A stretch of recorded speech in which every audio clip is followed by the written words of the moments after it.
You're listening to the Corbett Report. corbettreport.com.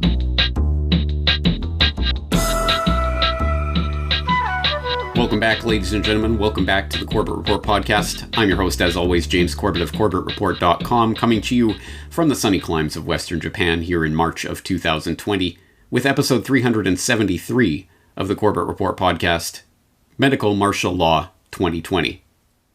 Now, if you follow the feeds at corbettreport.com, you will know that last week I re-released a section of an old podcast, specifically episode 86 of the Corbett Report podcast on medical martial law, which was released in 2009 in the height of the swine flu pandemonium that was sweeping the globe at that time. And just last week, Corbett Report video editor Brock West revivified a section of that podcast in video format for release as a video to bring people up to speed on what I was talking about 11 years ago in regards to the laying of the infrastructure and legislative framework for the implementation of medical martial law in any declared public health emergency. And there are many different pieces, different cookie crumbs along that trail leading towards that medical martial law conclusion. And so I will exhort you, if you've not yet done so, to go back and not just watch that video section of the podcast, but listen to the entire podcast, which lays it out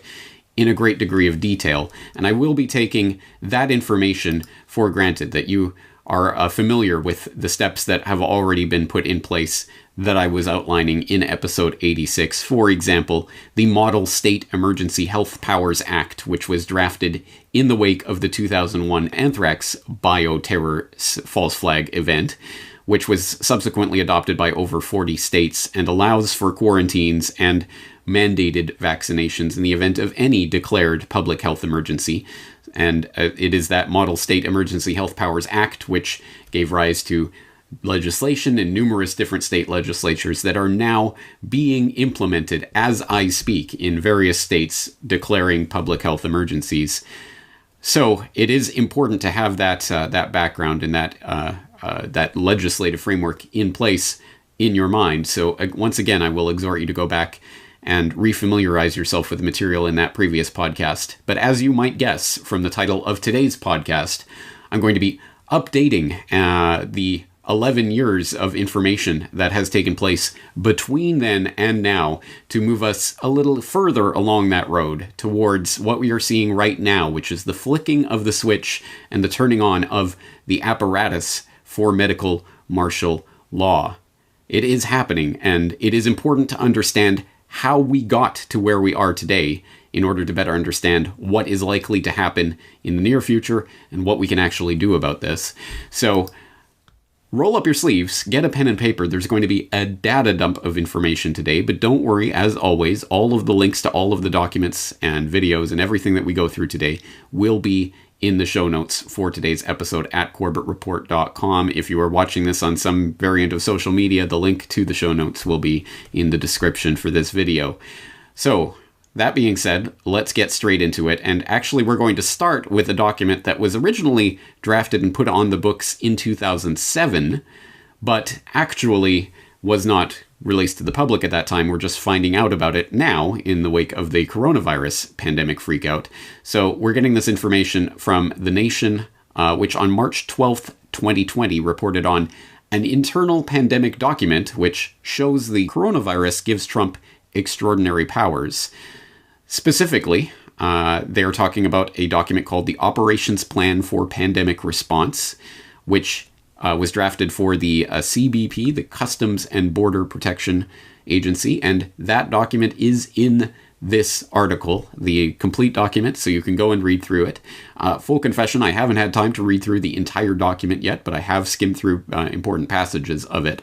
And The Nation frames this story this way. They say, on Wednesday, that was previous Wednesday now, the World Health Organization designated the coronavirus a pandemic, meaning that the disease is now considered to have spread worldwide. But pandemics also confer extraordinary privileges on U.S. authorities. Last night, Trump announced a ban for the next 30 days on travelers flying from Europe to the United States. Well, already things have progressed much further than that, as you know, but this was the information at the time this article was drafted. And an internal CBP pandemic response plan obtained by the nation outlines the Immigration and Border Agency's ability to actively surveil and detain individuals suspected of carrying the illness. Titled Operations Plan for Pandemic Response and marked for official use only, the document was drafted during the avian flu pandemic of 2007. It's a blunt statement of authority describing Customs and Border Patrol overseeing potential tent cities of quarantined detainees at the border and coordinating with unspecified intelligence agencies, both foreign and domestic, as well as the Pentagon. Now, as I say, I will invite you to go and read the document for yourself and read the article from The Nation that frames that document, but it does frame it in a highly partisan way, talking about the evil Trump administration and their war on immigrants, as if this pandemic response plan that is in place, and as they state in this article, is the current on-the-record CBP pandemic response plan that is being used as the guidebook for what is happening right now, as if all of this only applies to immigrants or people from the third world or something. This applies to everyone, including, of course, even American citizens attempting to return to the United States, and does make them subject to the whims of CBP officials, such that coming into contact or exposure with this virus or exhibiting any symptoms of what could be COVID-19 is enough for the CBP to flex its muscle and authority granted through this document to put people in quarantine in tent cities. And if there actually is, or in any future case was, some sort of actually infectious bioweapon or whatever that's spreading through the population, a great way to make sure someone catches it is to lock them in a tent city with a lot of other people who presumably do have it. But that being said, the document is just another glimpse into the types of powers that are on the books and have been laid out for years in the event of what we're seeing today. And it is important to keep this in mind. Again, this we're looking at a lot of documents from the United States context today, but this applies to countries all around the world. And I know my home and native land of Canada is even at the current moment refusing entry even to Canadian citizens who are exhibiting any signs or symptoms of COVID-19. They will not even be allowed to board a plane to come to Canada at this current time. Even Canadian citizens. There are people out, living abroad with permanent residencies or visas that are about to expire that are going to come home to Canada or were going to come home to Canada. They cannot do so because they are not allowed to and are in illegal limbo now. This sort of thing is exactly what was planned out in these pandemic response plans, including this particular document from the CBP. So take a look at that. But let's move ahead in the timeline from 2007 to 2010, where we encounter lockstep. And lockstep comes from a series of scenarios that were laid out by the Rockefeller Foundation in conjunction with the Global Business Network, and that were described in a document called Scenarios for the Future of Technology and International Development. And this document starts by noting that the Rockefeller Foundation believes that in order to understand the many ways in which technology will impact international development in the future, we must first broaden and deepen our individual and collective understanding of the range of possibilities. This report and the project upon which it is based is one attempt to do that. In it, we share the outputs and insights from a year-long project undertaken by the Rockefeller Foundation and Global Business Network, designed to explore the role of technology in international development through scenario planning, a methodology in which GBN is a longtime leader. It goes on to describe more about why it's choosing these various scenarios and why it's focusing on technology. But long story short, there are a number of different scenarios that they envision of what could happen in a more technologically dependent world in the future and what must happen as a result of that. And one of these scenarios that they were planning, again, on the records in 2010, was called Lockstep. And let me know if this sounds familiar to you. The document starts by noting that Lockstep is a scenario which involves a world of tighter top-down government control and more authoritarian leadership, with limited innovation and growing citizen pushback. And it starts by the scenario by noting, in 2012, the pandemic that the world had been anticipating for years finally hit. Unlike 2009's H1N1 swine flu, this new influenza strain, originating from wild geese, was extremely virulent and deadly. Even the most pandemic-prepared nations were quickly overwhelmed when the virus streaked around the world, infecting nearly 20% of the global population and killing 8 million in just 7 months, the majority of them healthy young adults. The pandemic also had a deadly effect on economies. International mobility of both people and goods screeched to a halt, debilitating industries like tourism and breaking global supply chains. Sounds familiar. Even locally, normally bustling shops and office buildings sat empty for months, devoid of both employees and customers. The pandemic blanketed the planet, though disproportionate numbers died in Africa, Southeast Asia, and Central America, where the virus spread like wildfire in the absence of official containment protocols.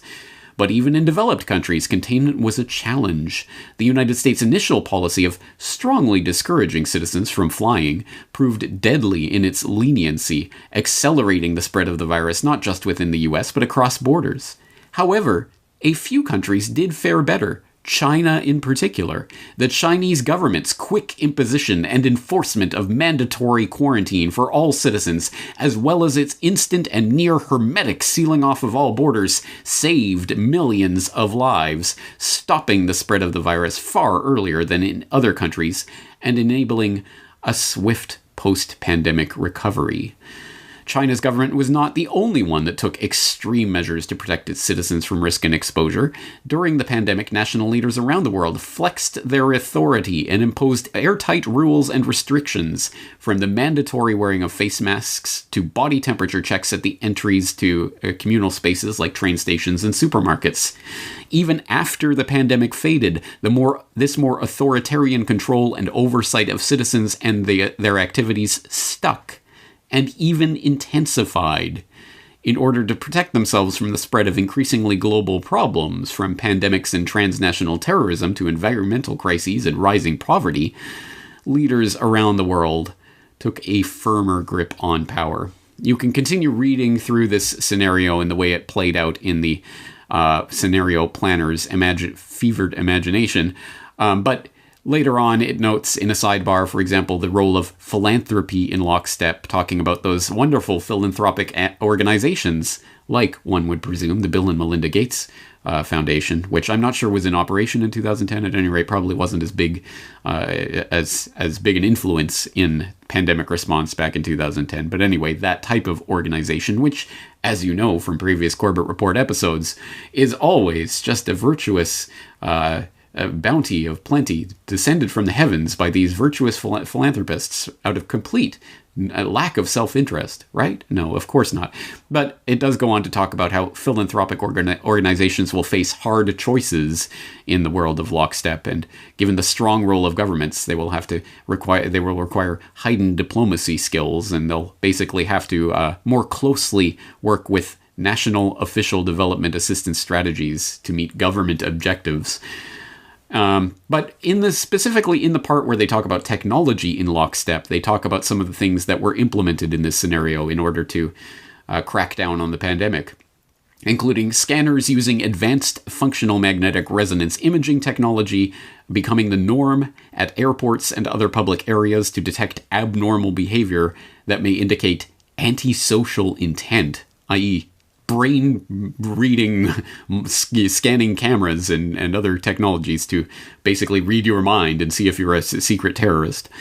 In the aftermath of pandemic scares, smarter packaging for food and beverages is applied by big companies and producers in business-to-business environment. Oh, yay.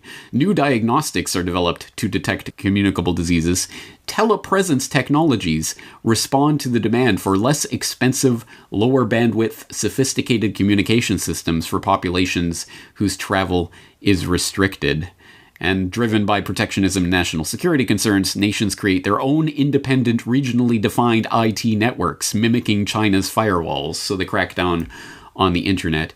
And then it goes into an example of a personal story from this Life in Lockstep, Manisha, living on the banks of the Ganges River, and it goes through her experience, and it's worth reading. There are some interesting insights in there, including how the national government of India saved the population during the quarantine period during the pandemic, and that experience, thought Manisha, had given the government the confidence to be strict about river usage now, several years after the pandemic.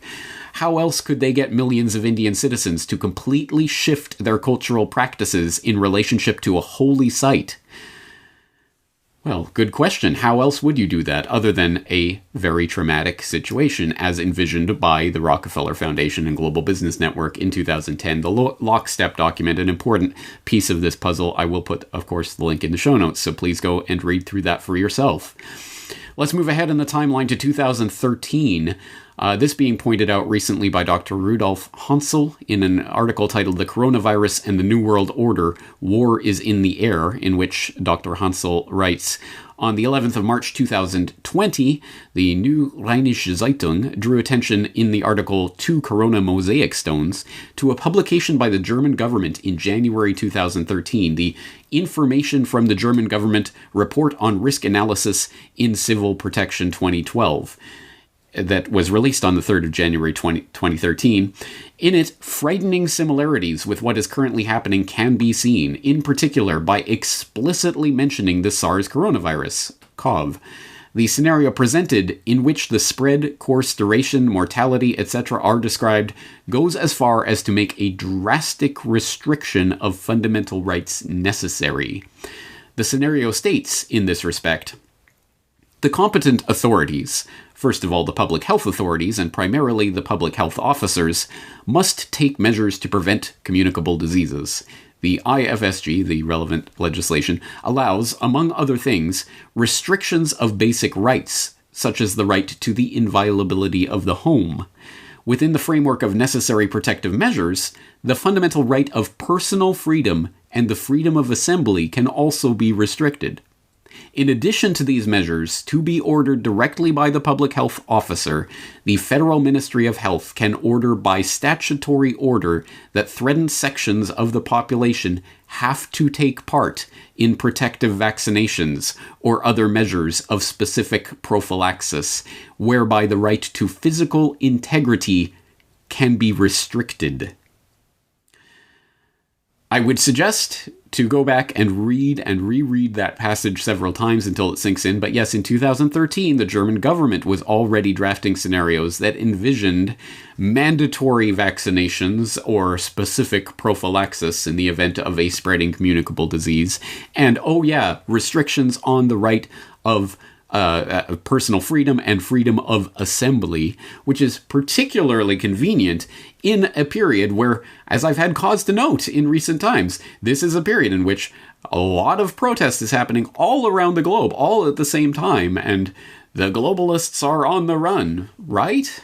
What could they possibly do to avoid the big people's uprising that's coming? Oh, that's right, a nationally, globally declared public health emergency that will restrict freedom of assembly and freedom of travel, freedom to gather in groups of more than 10 people in country after country. Bye-bye yellow vests. I guess it was fun while it lasted, huh? Bye-bye Hong Kong and everywhere else. I mean, everywhere else that has any sort of protest movement. Well, not anymore. No one is going to be out assembling in protest of this. And if they do, well, medical martial law is already in place. That was laid out in a document in 2013 by the German government. Fast forward in the timeline to 2015, that is when the Bill and Melinda Gates Foundation enters the picture in a big way, because that is specifically when Bill Gates set his sights on the pandemic panic. And we get this from basically a public relations campaign that he started engaging in that time frame, including a Vox.com video where Ezra Klein interviews Bill Gates about what he is most afraid of, and spoiler alert, he's most afraid of a globally spreading pandemic like the 1918 Spanish flu. And at the time, he was also writing an op-ed in the New England Journal of Medicine about the Ebola scare of 2014. Remember that? The big Ebola scare? You're gonna die of Ebola? newsflash, I don't think many Americans did die of Ebola, but it was the big pandemic scare of 2014, which I covered extensively at the time. I'll put links back to my work on that topic at the time. But in the wake of that, in April of 2015, Bill Gates wrote an op-ed, essentially, in the New England Journal of Medicine called "The Next Epidemic: Lessons from Ebola," which was part of this pandemic panic freak-out public relations campaign that he was on at the time. And that article includes a very telling paragraph. "It's instructive to compare our preparations for epidemics with our preparations for another sort of global threat: war. The North Atlantic Treaty Organization, NATO, has a mobile unit that it is ready to deploy quickly.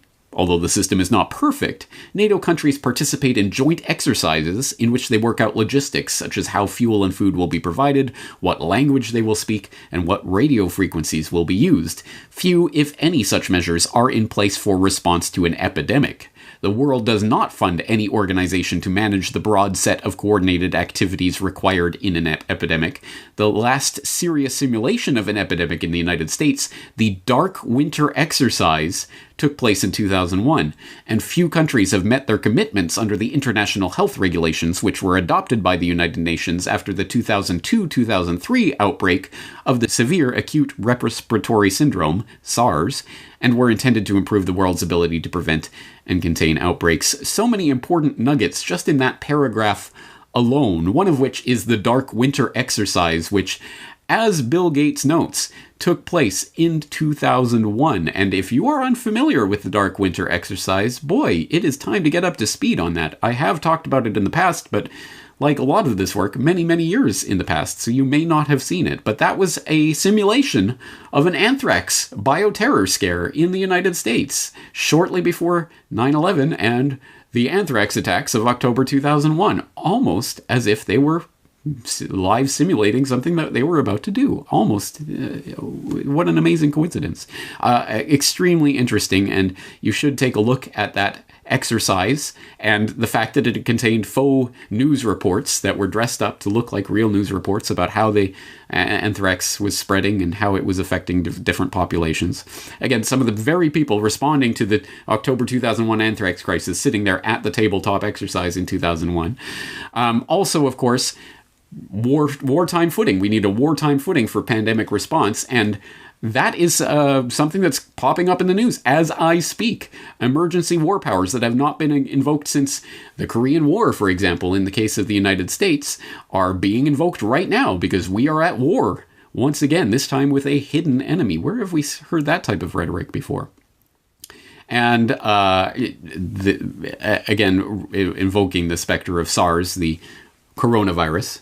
Of course, now we're dealing with SARS-CoV-2, the electric boogaloo. So a lot of things go back to this. It's an important article for people to read through to understand the Bill and Melinda Gates Foundation and their angle on this, the philanthropic organizations who are going to help to coordinate the international global response that will be necessary. This is, of course, what it always comes back to, because some people are saying this is the end of globalization as we've known it. This is going to upend everything. On the contrary, this is a fail-forward event in which the very globalist purveyors of the globalist ideology are going to push even further and even harder. We're going to need a global pandemic response agency that's going to be funded by all countries and is going to be able to subsume the national sovereignty of any given country as a result of what's happening right now. And that was, again, laid out by Bill Gates 5 years ago. Let's move forward to 2017, where the very parting shots of the Obama administration were an interesting piece of legislation that, again, seems highly relevant to what's taking place today. We'll get this from NPR, National Petroleum Radio, as James Evan Pilato likes to call it, which had an article in February 2017. CDC seeks controversial new quarantine powers to stop outbreaks. Federal health officials may be about to get greatly enhanced powers to quarantine people as part of an ongoing effort to stop outbreaks of dangerous contagious diseases. The new powers are outlined in a set of regulations the Center of Disease Control and Prevention published late last month to update the agency's quarantine authority for the first time since the 1940s. The outlined changes are being welcomed by many health lawyers, bioethicists, and public health specialists as providing important tools for protecting the public. But the CDC's increased authority is also raising fears that the rules could be misused in ways that violate civil liberties. The update was finalized at the end of the Obama administration and was scheduled to go into effect February 21st, but the Trump administration is reviewing the changes as part of its review of new regulations, so the soonest the changes could go into effect has been pushed to the end of March. Spoiler alert, yes, the changes went into effect, and there's obviously more ongoing right now with regards to the rules that are being written on the fly for a pandemic response to the latest coronavirus freakout, but this was what was set into this books in 2017. Again, please go to the article to read more about the potential for violations of civil liberties. Oh, you don't say. Well, you do say, but of course, all of that is just preparatory, because all of that took place in the previous paradigm. Since 9/11, we've been living under the War of Terror paradigm, which has defined the economic, geopolitical, and domestic political reality that we have been living in one way or another. And that was palpable, absolutely inescapable for the first decade after 9/11, where, as was famously parodied in a number of places, Family Guy and elsewhere, simply saying 9/11 in a political speech was enough to get a round of applause. Terrorist, terrorist, 9/11, terrorist. That was the paradigm we were living under. Obviously, that has frayed in recent years. It doesn't quite have the same magical power to spellbind the public as it did just a few years ago. And that paradigm is now being replaced. We are now in a new paradigm. And that paradigm did not start in March of 2020 with this current implementation of the coronavirus freakout. No, it started before the coronavirus itself started transmitting amongst the human population, at least officially, to the extent that we actually know anything about the real origins of what's happening right now. No. This started back in October of 2019, specifically October 18th, 2019. And that new paradigm was announced in New York City by the Center for Health Security in Event 201. It began in healthy-looking pigs, months, perhaps years ago. A new coronavirus spread silently within herds. Gradually, farmers started getting sick. Infected people got a respiratory illness with symptoms ranging from mild flu-like signs to severe pneumonia. The sickest required intensive care. Many died. The mission of the Pandemic Emergency Board is to provide recommendations to deal with the major global challenges arising in response to an unfolding pandemic. The board is comprised of highly experienced leaders from business, public health, and civil society. We're at the start of what's looking like it will be a severe pandemic. And there are problems emerging that can only be solved by global business and governments working together.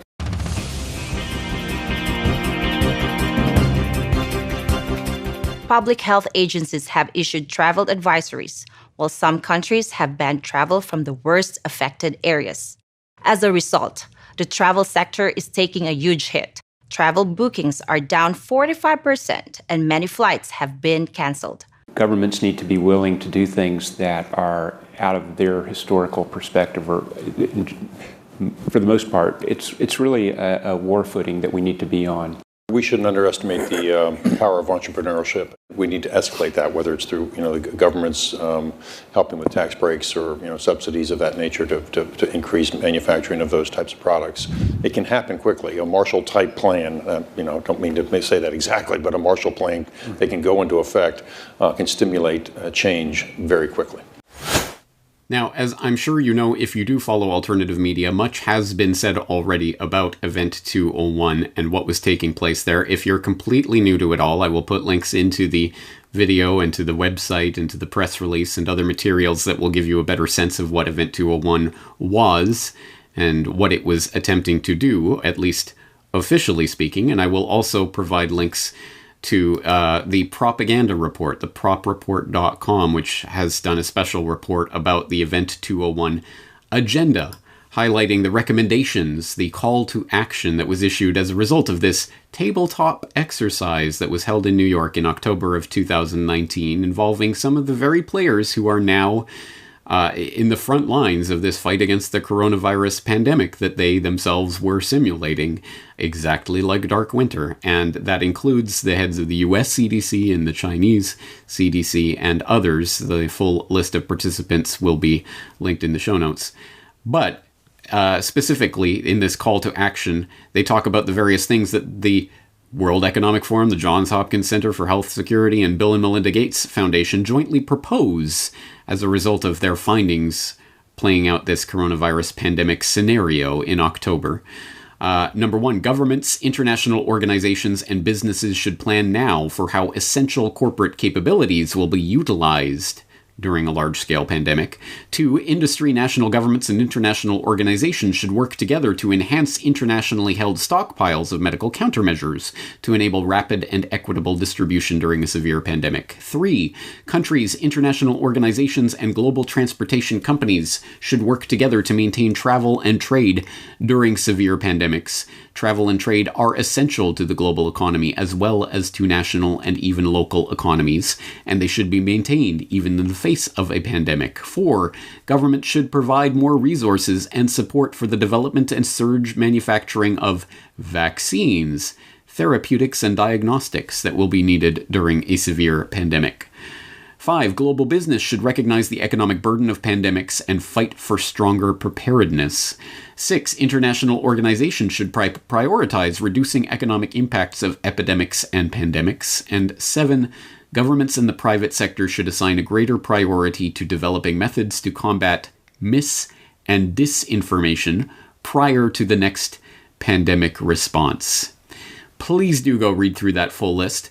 It's such reasonable things that, in light of what has happened since October 2019, it's absolutely amazing that they were able to foresee what was coming. And look, they had this perfectly amazing list of responses already waiting for something like this to come along so that they could shake their paper in the face of these world leaders and say, look, we told you so. Now we have the plan for exactly what you should do about this, including, as point number 7 in that call to action makes very explicit, the crackdown on what is deemed to be mis- and disinformation by the authoritative sources in the fact-checking world, no doubt, about the pandemic outbreak. And what are we seeing right now? As I just went over with James Evan Pilato in New World Next Week, all of the big tech companies are now actively coordinating and collaborating with the US government in order to crack down on coronavirus misinformation,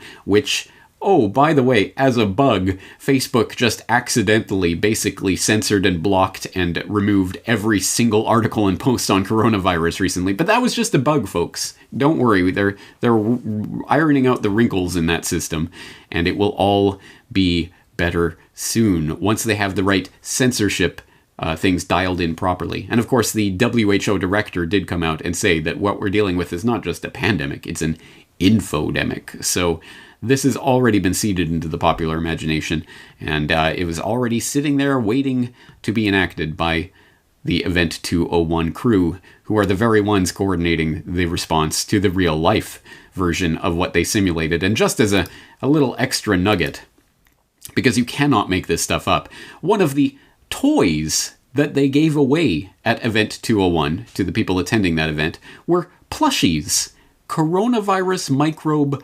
plushies that were given away to all of the participants. Oh, isn't that so cute? They had little coronavirus plushies that they got to take home with them as a little souvenir, a little memento of the dawning of the new age of coronavirus-led microbial terror. But don't worry, the good folks at PolitiFact have come along and deemed it mostly false that Event 201 gave out stuffed souvenir coronavirus toys, because as they go on to note, well, yes, they did actually give out stuffed toys that really are meant to be coronavirus microbes, but context is everything, and they weren't actually predicting the novel coronavirus that they were talking about simulating in that simulation. Again, all of these fact checkers are parodies of themselves, but this is the framework that has been decided upon for censoring information on the internet from here on forward. So if you're hearing my voice, consider yourself lucky that you have found it at all, and who knows how long this type of message will be allowed to be spread on the internet via any sort of major platform.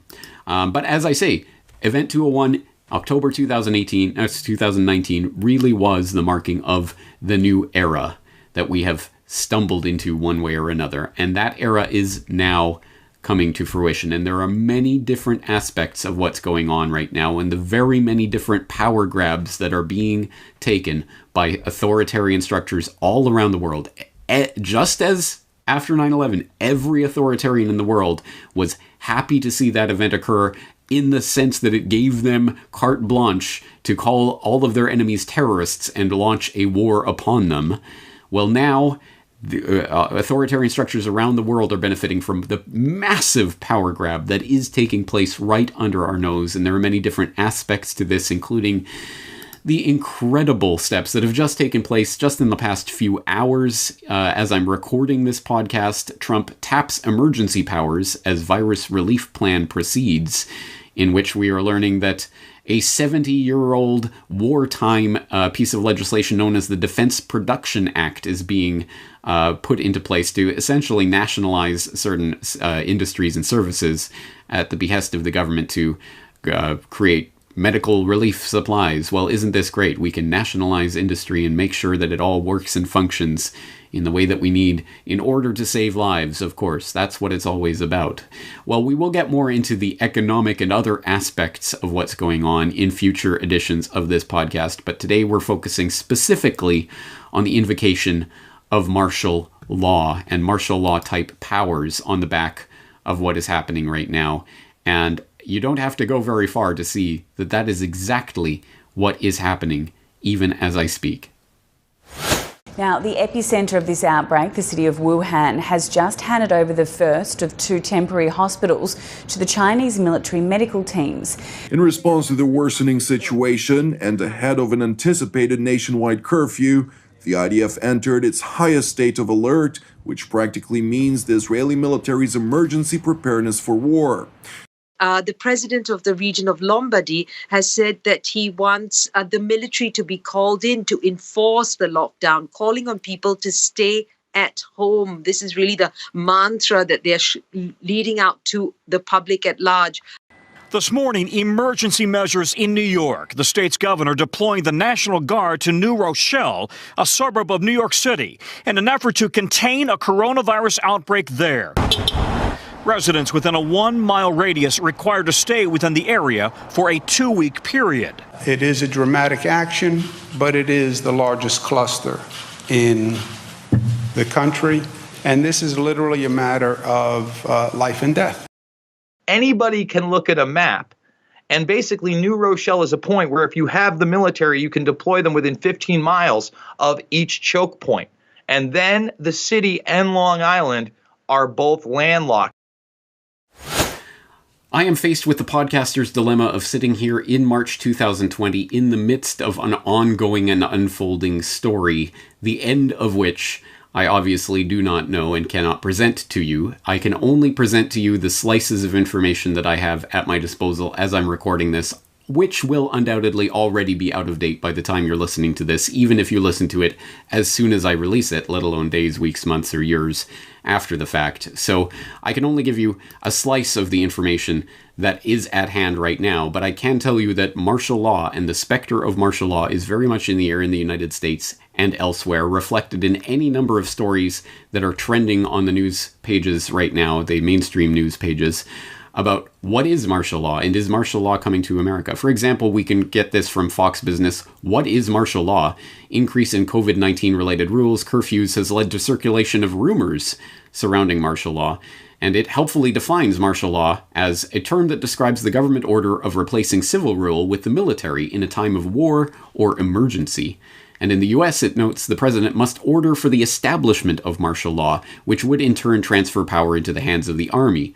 But the change in power must only last through the duration of the emergency, according to Cornell Law School's Legal Information Institute. Well, actually, for people who have been paying attention over the past 18 years, the national emergency that was declared on 9/11 has been renewed every single year by every single president since then. So there is a state of emergency, which some researchers, like Peter Dale Scott, who knows what he's talking about, has said essentially the Constitution has been null and void since that point. There has been a martial law scenario in place in the United States that has been operating. But that sounds like conspiracy theory. If that was the case, surely we would know about it, wouldn't we? Oh, would we? So exactly what has and has not the president declared? What exactly is his authority in a situation of emergency anyway? Actually, that's classified. And don't look to conspiracy theorist James Corbett for that take. Look to CNN, where Zachary Wolf just reported in the last 24 hours, what's the full extent of Trump's disaster authority? That's classified, security expert says. And this article cites Elizabeth Goitin, the co-director of the Liberty and National Security Program at the Brennan Center for Justice at New York University, who notes that there is no single law giving the federal government authority to lock down the entire country, but there are secret documents that have never been publicly released, giving the president emergency powers. So the emergence into the public consciousness of the fact that there are secret orders that Americans are going to be subject to, and presumably already are, although we don't really know, because again, you're not allowed to know even what powers exist, let alone whether or not they've been enacted. So take the public declaration of this is martial law for what it's worth, which is not very much, because there does not need to be such a public declaration when all of these secret classified powers are already at work behind the scenes. Here's something that we can see on the surface is, for example, militarytimes.com reporting on here's the latest National Guard mobilizations by state, talking about how governments across 23 states have mobilized components of the Army and Air National Guard to assist in their state's response to the COVID-19 pandemic, including drawing up over 2,000 guardsmen to active duty status. But for a more in-depth look at what is coming, we can look to articles like this one, Coronavirus versus Constitution, What Can Government Stop You From Doing in a Pandemic? And although this is obviously from the Sacramento Bee, it is not a thoroughgoing exploration of the years of considered legislative framework and pandemic response plans and drills and secret documents that we've been going through today, let alone in episode 86 of this podcast, but it does give you some sense of what's going on right now. It says public closures, a ban on gatherings, quarantine notices, and orders for isolation have become increasingly common as the coronavirus continues to spread across the United States. Officials in Washington State and San Francisco are limiting the number of people allowed to attend public gatherings. Again, this is already outdated information. The governor of California joined them on Thursday, urging the cancellation of all events with more than 250 people in attendance. Oh, what a difference a week makes. But if it seems these actions are infringing on individual freedoms guaranteed by the U.S. Constitution, think again. And it says, you don't have a right to assemble against the backdrop of known public health risk, James G. Hodge told McClatchy News. Oh, okay. Oh, I see. Oh, there's a public health risk that's been declared by authorities. All right, all bets off the table. Everything scrapped. That's what this country was founded on. That's what we fought and died for, was some president come along and declare an emergency, and everything is off the table. And please note that whatever takes place in the coming weeks, this is the precedent that will be used in the future. And even if you agree 100% with what is happening right now, that there is a real known public health risk that is threatening people and threatening lives, so it is absolutely necessary for the government to invoke these powers and take all your privileges and rights away, well, that will happen again and again and again. And just imagine if some duplicitous leader somehow or other got in some position of authority and used this pandemic panic button or any other button in the emergency button room to invoke these powers for their own political gain or purposes. Could that ever happen? Oh, not in the United States. More pieces of this puzzle that we can put together at this point. For example, Politico last week reporting on how America's national security machine stares down a viral threat, noting how the National Security Council is coordinating the White House's response to this pandemic, has been in charge of it since mid-January. They are coordinating with the intelligence agencies and presumably with the military as well on emergency plans for what is coming. And we also get this glimpse just in the last couple of days from SeattleTimes.com in an article that was, again, immediately scrubbed by Facebook as part of their bug, which is having a little problem censoring the right misinformation in this coronavirus infodemic. But this article, U.S. government tech industry discussing ways to harness location data to combat coronavirus. The U.S. government is in active talks with Facebook, Google, and a wide array of tech companies and health experts about how they can use location data gleaned from Americans' phones to combat the novel coronavirus, including tracking whether people are keeping one another at safe distances to stem the outbreak. That's right, the little slave device you are carrying around in your pocket is giving your location data at all times to the big tech companies that we know on the record are collaborating and coordinating with the US government in all sorts of programs above board and under the table, like the PRISM program, to give that data to the government so it can track your movements only for the sake of public health, of course. Only because there's a pandemic spreading, so we need to know exactly where you've been, who you're talking to, how far apart you are keeping from those people, whether you're complying with isolation orders, and all of that can be done electronically, technologically, by the thing that you yourself are carrying around with you at all times of your own free will. You're doing this of your own free will. There's no government authority being imposed upon you, right, citizen? This isn't martial law.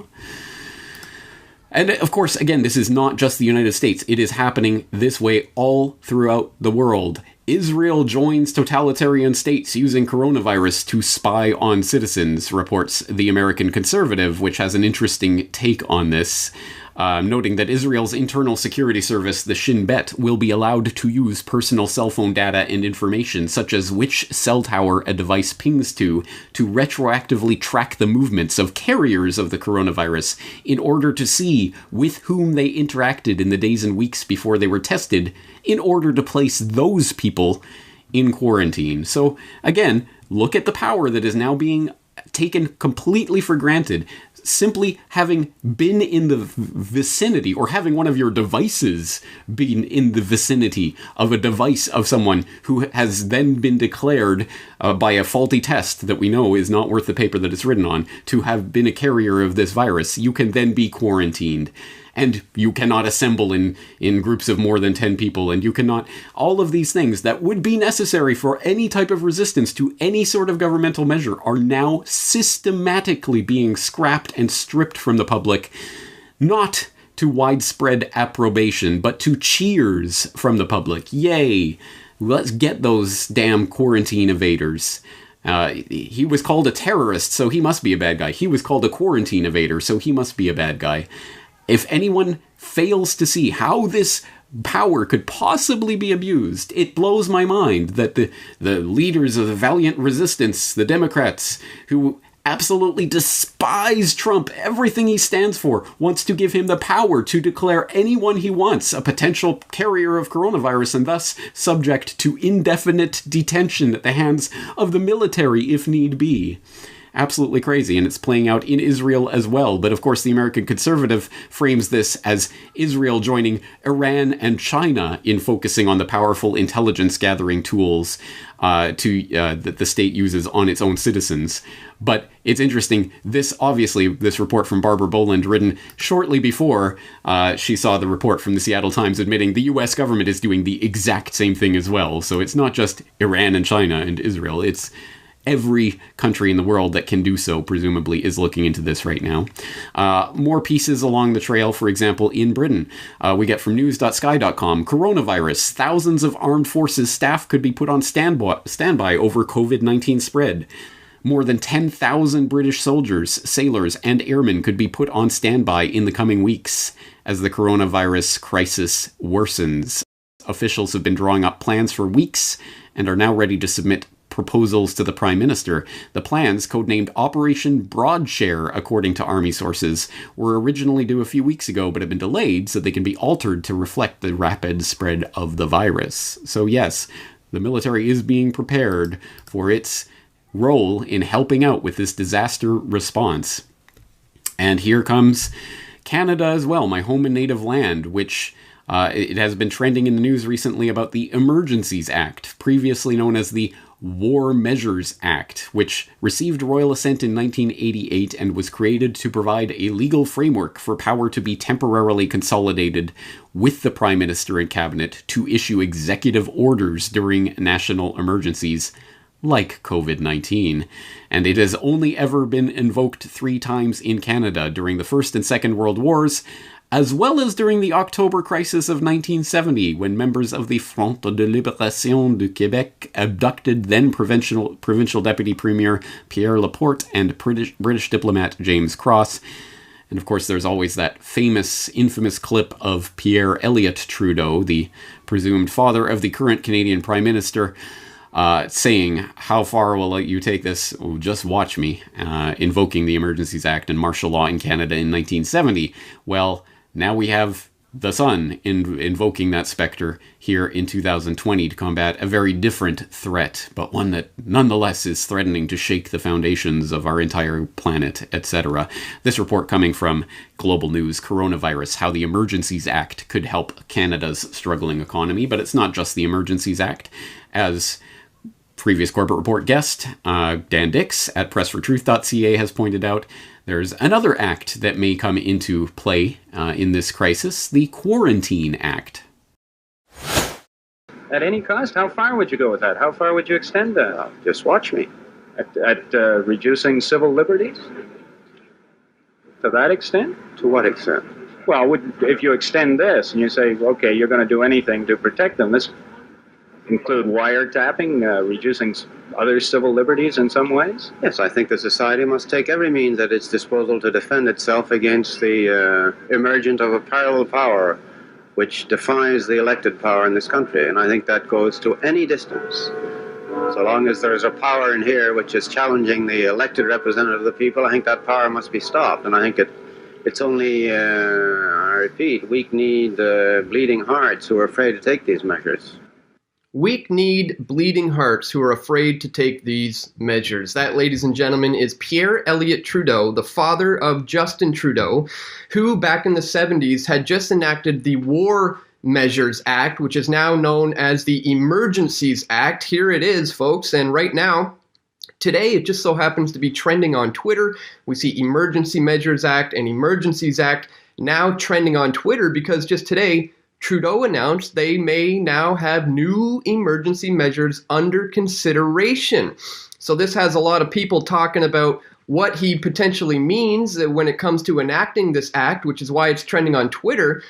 But today I want to bring to your attention another act that I think is of the utmost importance that's largely going under the radar and completely missed by everyone.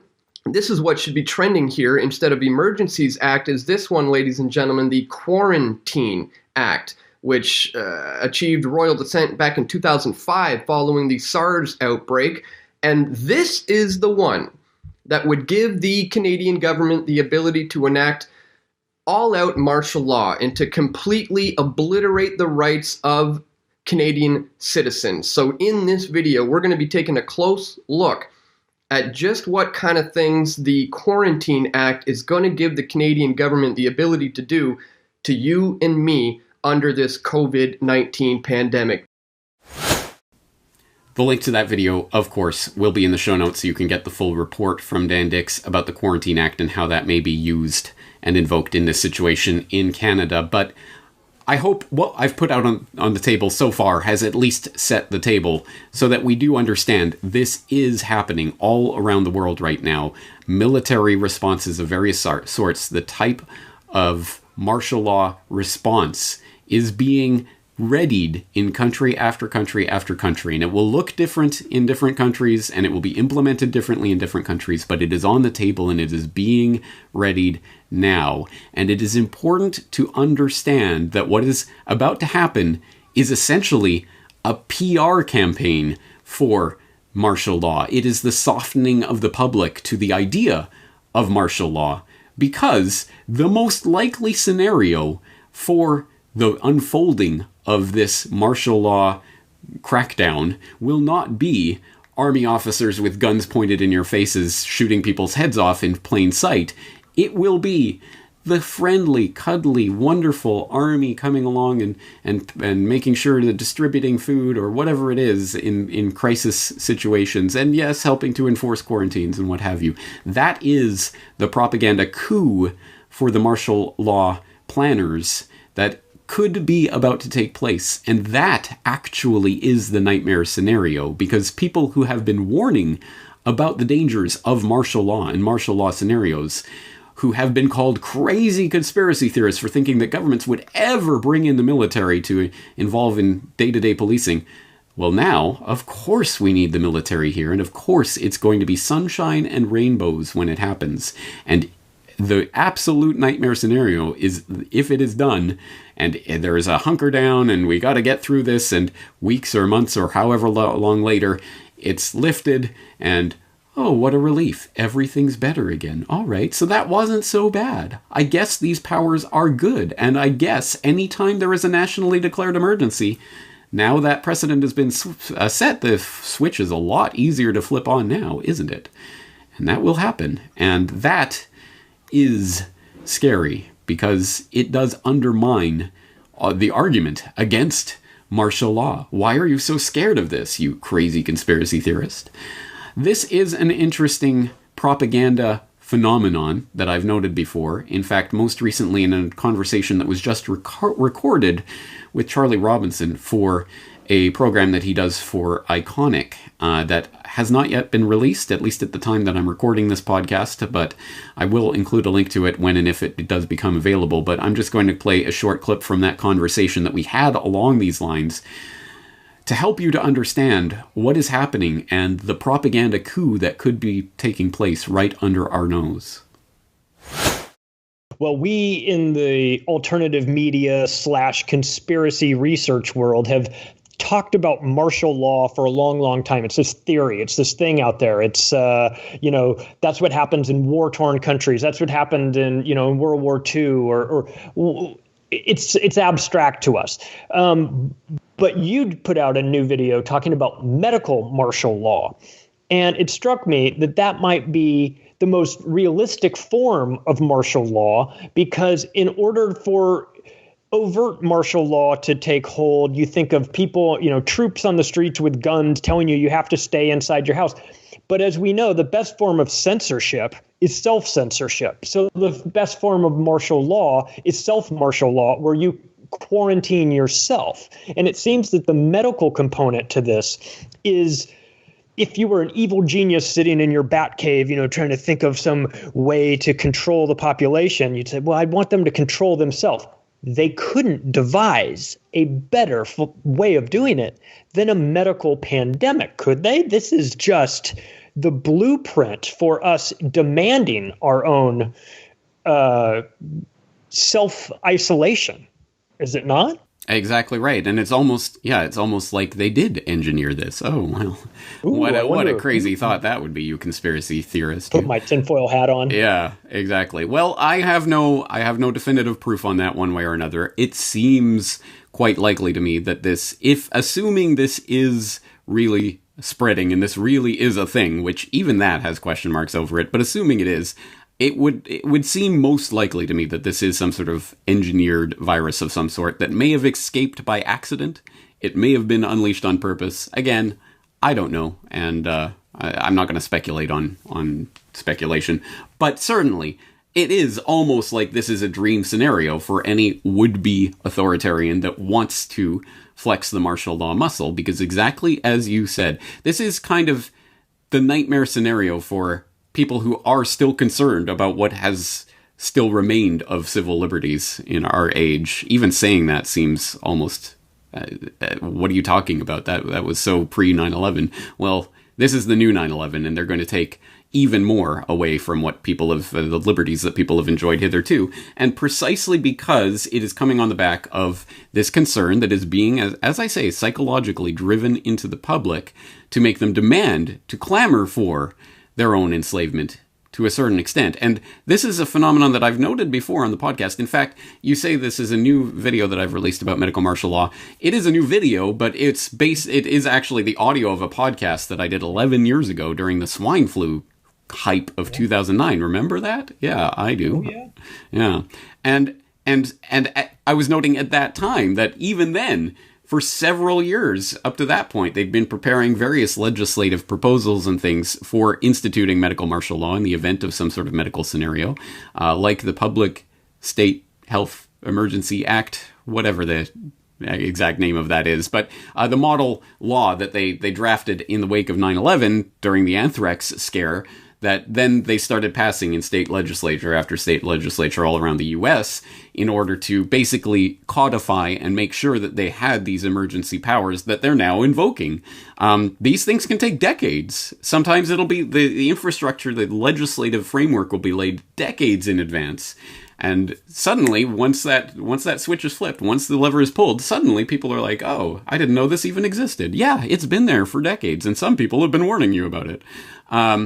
In fact, I note with some bemusement that I think the second or third most popular video that I have ever done on my YouTube channel, over 2 million views, I believe, was about martial law. It was about the U.S. Army prepares to invade U.S., which is a video that I did back in 2008, before the 2008 selection cycle played out. And it was talking about the moves that had been made through decades, really. Reagan, Clinton, Bush 1, Bush 2. All of these regimes had implemented various variations on setting the framework for martial law, preparing for martial law, doing martial law exercises, training American troops to go in. And I did that video, and I found it amazing that video really did go viral very early on. I had maybe 1,000 YouTube subscribers at that point, but then I was getting hundreds of thousands of views on this video, precisely because a lot of Democrats and people on the left side thought that I was saying, oh, Bush is going to do martial law to try to lock it down so that he'll continue on in the presidency. No, I was specifically pointing out, no, it was Clinton and Bush and left and right. They both do this because it is authoritarians want this structure in place. And as you say, medical martial law is the most insidious way to do it because it will have popular support. This is a point that I've tried to make before, and I think people were incredulous about. When martial law arrives, most people will be cheering. They will not be jeering. And precisely because we are now being conditioned with the stories of this man was diagnosed and then he went out and went shopping, and so they had to lock him in his home, and everyone's like, yeah, lock that bastard up. We are being trained right now with stories like that you better believe there is an agenda to reporting on things like that, and in that way to get people on board with the idea of medical martial law. And my nightmare scenario that I almost even hate to put out into the world, because I don't like to put these ideas out there, although I know that the would-be social planners already have them in mind, is that what we are looking at, could be the absolute ideal, perfect way to implant the martial law idea in the public's mind. Because imagine this scenario. The viral freakout right now, from what we know, is 100% overblown. Yes, there is sure, if you're an octogenarian with a lung condition, definitely, you want to stay safe and all of that. I'm not trying to downplay that. And some people will get sick, some people will die, but this is not the Black Death. This is not the end of the world, at least from what we've seen so far, unless there's some sort of, second wave to this that's been bioengineered, whatever. I don't know about that. But from what we've seen so far, this is obviously overblown. So imagine this. Imagine we go into martial law lockdown scenario, National Guard out. We have these stories about these brave martial law, National Guard soldiers making sure people stay in their homes, and they deliver the food and whatever, there was this emergency over here, but they took care of it. And then after a few weeks of this, whatever it is, enough obviously to get people conditioned to it, the veil is lifted, martial law is over, we've ridden out the storm, the worst is over. Suddenly the reporting goes from, this is Black Death, you're all gonna die, to, okay, it's still here, but it's now under control and we've got it taken care of. Imagine that scenario plays out. And everyone who now tries to say martial law and, they're coming, the troops will be on the streets, will be looked at as, oh, you silly conspiracy theorists, there was martial law and it was fine. Imagine that scenario playing out, because that will be the ultimate, 100%, the greatest propaganda coup for the authoritarians there ever could be. Yeah, martial law happened and it was okay. It wasn't, we had to hunker down, but we all stuck through it and it was all right. And in the end, they went away and everything's better again. So they have these martial law powers on the books. It's happened before. The precedent is set. It's there forever. Their power that they can take at any time. As soon as they drum up fear into the public, people will dutifully lock themselves in. It's a propaganda coup that could be taking place right now, and I fear to see that, because, again, our ability to get people concerned about the very real loss of fundamental liberties that is taking place right now will be vastly undermined. They'll cut the legs out of all of us conspiracy realists who have been warning about this for years, and will want to warn people about how this power could be abused. Again, it's a horrific situation because it works so well for the propagandists and the authoritarians. The very first step in solving any problem is to admit that there is a problem. And usually you wouldn't think that that's very difficult to do, but it is nonetheless a fact that in any time of great crisis or adversity, a trick that your own brain will pull on you in order to give you a false sense of security is to normalize the situation. There's no crisis, there's no emergency, everything will go back to normal in a few weeks and we'll continue on with our lives as they were before. Do not normalize what is happening here. This is not normal. Medical martial law, troops on the street, internal passports and checkpoints, orders to shelter in place, permission to leave your home, enforced quarantines and isolation, business closures, nationalization of industry, collapses of economies. This is not normal. This is a crisis, and we have to recognize it as such. The calm, rational, measured response to finding out that your house is on fire is not to sit there and pontificate and wonder what things will be like for a few hours from now. No, it is to get out of the house and to start pouring water on that fire. You have to do something, but the very, very first step is to realize that there is a problem. So do not normalize, do not give in to the temptation to normalize the absolute craziness that is happening right now. Realize that this is the perfectly logical end result of decades of carefully laid infrastructure for the implementation of a medical martial law situation. And what is happening right now are powers being accrued by authoritarians that will never be relinquished. Once these powers are put in place and the precedent is there, even if the emergency is released and everything goes back to normal a few weeks from now, it will be a new normal in which any authoritarian at any time will be able to press the panic button to cause pandemonium in the public and to reclaim all of these emergency, temporary measures that are being claimed right now. This is a big deal, and we do need to be concerned about it. Now, the very first step, as I say, is to admit that there is a problem. The second step, once you understand that there is a problem, is to inform yourself about that problem, the history of that problem, where it came from, and what you can do about it. And on that note, there are going to be lots of notes in the show notes for you to go through, lots of links to articles and videos and other things that will help to further inform you about this very important time that we're living through. And as always, one of the greatest resources that we have is each other, which is why I wholeheartedly exhort the Corbett Report community to come together. Members, Corbett Report members, please leave your experiences, your thoughts, your observations, your links, your research in the comment section at corbettreport.com.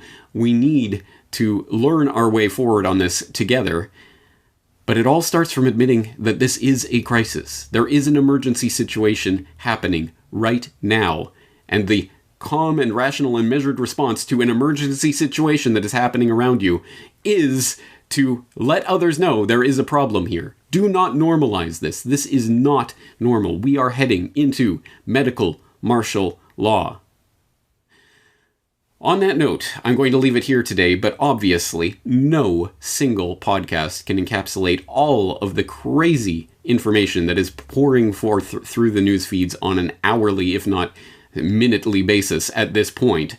So, obviously, we will be returning to various aspects of this topic in the weeks to come, including the economic aspects of this agenda that is playing out, the geopolitical aspects, and of course the creation of the technocratic state that I've been warning about for many years now. And I hope you'll be here for that exploration, because this is extremely important information. But we're going to leave it here today. I am James Corbett of corbettreport.com. Looking forward to talking to you in the very near future.